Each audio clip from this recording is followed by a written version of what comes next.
Hey guys, it's Pip from Framing the Thought here, and today we're going to be taking a look at Captain Marvel, which is directed by Anna Boden and Ryan Fleck, and follows Carol Danvers slash Fears, played by Brie Larson, as she is sent into combat with her Kree operative team, as they try to extract an agent from a border planet, where they are ambushed by Skrulls.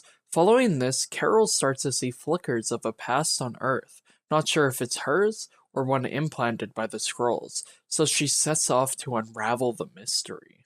One thing I must immediately admit is that I had heavy doubts about whether Brie Larson was actually correct for this role, due to her previous roles in other action films such as Free Fire and Kong Skull Island, which I thought were pretty subpar. I was especially worried about this due to the reports of her being cast over figures such as Charlize Theron and Emily Blunt, but I must admit that I do think she was the correct person for this role, as it seemed like she fit in with the character really comfortably. Although the writing for her character wasn't always great, I do feel that she embodied the right persona in each respective scene. Samuel L. Jackson as Nick Fury was also quite good in this film, although he's good in just about every role, and especially Nick Fury. I really enjoyed his pairing with Goose the cat, who was a great little addition to the film. Another really strong aspect of Captain Marvel is definitely the CGI, especially with the de-aging work done on Nick Fury, which looked quite seamless and was extremely believable. The effects throughout the movie were also quite good. It's just hard to seem that cool next to such a great job done on Nick Fury. The way that Captain Marvel fit into the Marvel Cinematic Universe also felt extremely natural, and it didn't feel forced at all with connecting to the rest of the MCU. There were also some really funny moments, such as the scene where Carol told Kalos that she was going to put her foot where it didn't belong, and it was actually really funny due to the reactions from each character and the chemistry within the cast.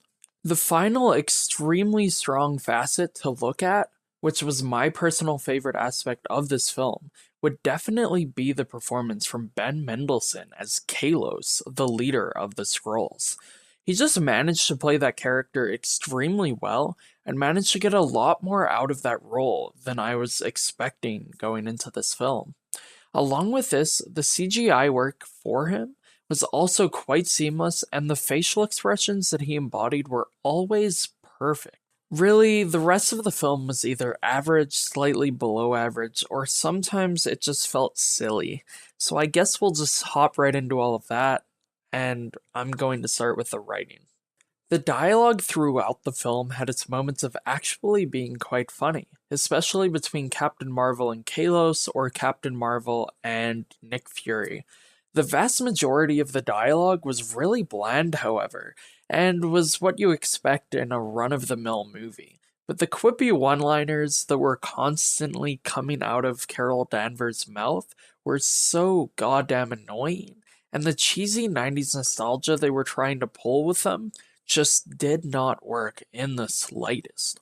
There is one line of dialogue that I absolutely need to talk about, because it's one of my least favorite lines of dialogue that I've heard in a movie in a long time, and it came from the scene where Captain Marvel saw someone, who I won't name for spoiler reasons, bleeding blue, and she straight up says something along the lines of, "Well, since your blood is blue and considering what we just went through, I'm going to guess you're not from around here."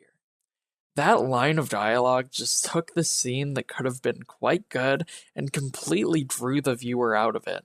I think the exact words that popped into my head were, "Wow, thanks for the insightful fucking dialogue, Carol." And I don't think anything more really needs to be said about that.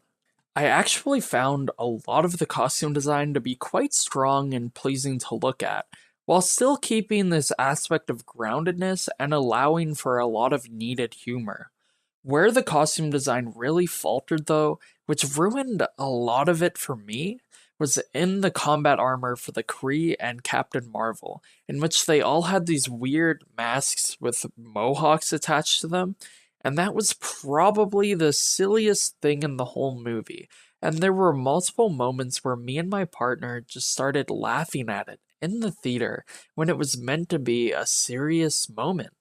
Well, now that I've mentioned that total atrocity of costume design there, I may as well talk about this one shot that completely took me out of the climax. So, in this absolute masterpiece of a shot, the camera was following Captain Marvel falling through the sky, and it kept panning closer to her face, with her stupid mohawk mask on and the shitty green screen behind her. I can't quite put it into words how bad that shot was, but it certainly made me laugh quite a lot. To go along with that, the cinematography was really average and never really had any great moments, which seemed like it was more of the director's fault because the way the camera was moving in many of the fight scenes just seemed like they wanted to make the fights feel well shot, but they didn't want to put the work in with the choreographing. So it just felt really awkward.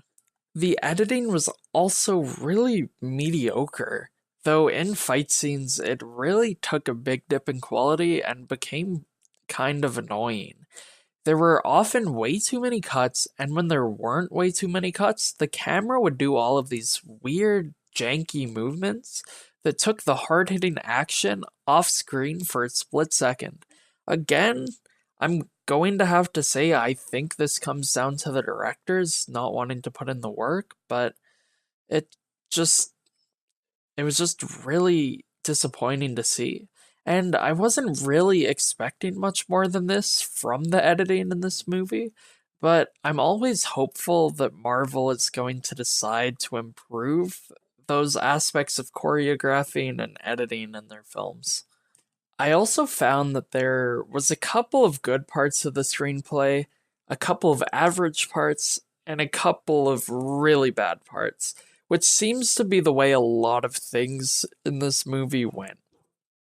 I really, really enjoyed the arc of Captain Marvel and Kalos in this film, but I thought many aspects involving the Kree and the Skrulls were really predictable, which was a big problem with the way the story progressed. The way side characters were written in was actually quite nice, though, and a lot of them were really enjoyable and welcome characters to the story.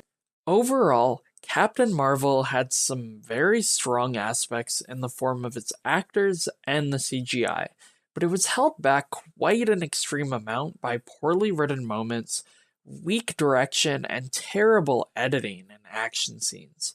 It did benefit a heavy amount from working on its own and not relying on any of the other films in the MCU.